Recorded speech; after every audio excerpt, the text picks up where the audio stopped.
Mission বসুন্ধৰা ৩.০ৰ সফল ৰূপায়ণ সৰু পথাৰত। অসম চৰকাৰৰ অভিলাষী আঁচনি মিছন বসুন্ধৰা ৩.০ৰ অধীনত আজি সৰু পথাৰত এক বিশেষ কাৰ্যসূচী ৰূপায়ণ কৰা হয়। এই অনুষ্ঠানত মুঠ 1031 গৰাকী ব্যক্তিক ভূমিৰ অধিকাৰ বা পট্টা প্ৰদান কৰা হয়।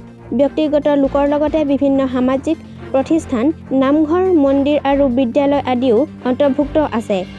উল্লেখযোগ্য যে এই আঁচনিৰ জৰিয়তে সেই জটিলতা দূৰ কৰি খিলঞ্জীয়া লোকক ভূমিৰ আইনী অধিকাৰ সুনিশ্চিত কৰা হৈছে।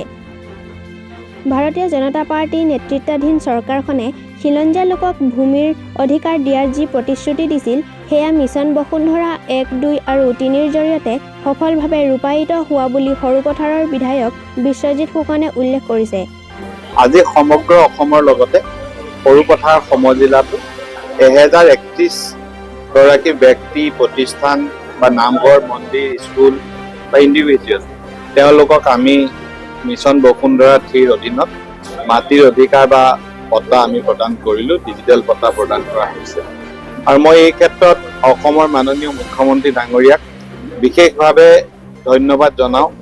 কাৰণ দীৰ্ঘদিন ধৰি বসবাস কৰা বা দীৰ্ঘদিন ধৰি অনুষ্ঠান আদি প্ৰতিষ্ঠা কৰাৰ পাছতো মাটিৰ পট্টা নথকাৰ কাৰণে বহু সময়ত বহু অসুবিধাৰ সৃষ্টি হৈছিল।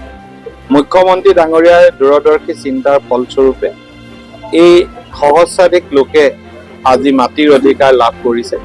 খিলঞ্জীয়া লোকৰ ভূমিৰ অধিকাৰ প্ৰদান কৰাৰ যি ভাৰতীয় জনতা পাৰ্টীৰ নেতৃত্বৰ চৰকাৰৰ প্ৰতিশ্ৰুতি আছিল, সেই প্ৰতিশ্ৰুতি সুন্দৰভাৱে মিছন বসুন্ধৰা 1, মিছন বসুন্ধৰা 2 আৰু মিছন বসুন্ধৰা 3ত প্ৰতিফলিত হৈছে।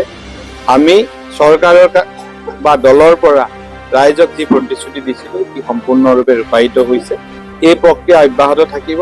আহি থকা সময়তো যিসকলে চৰকাৰী ভূমিত বা একচনা পট্টাত নিজে বসবাস কৰি আছে, তেওঁলোকক ভূমিৰ পট্টা দিবৰ বাবে এই আঁচনি অব্যাহত থাকিব।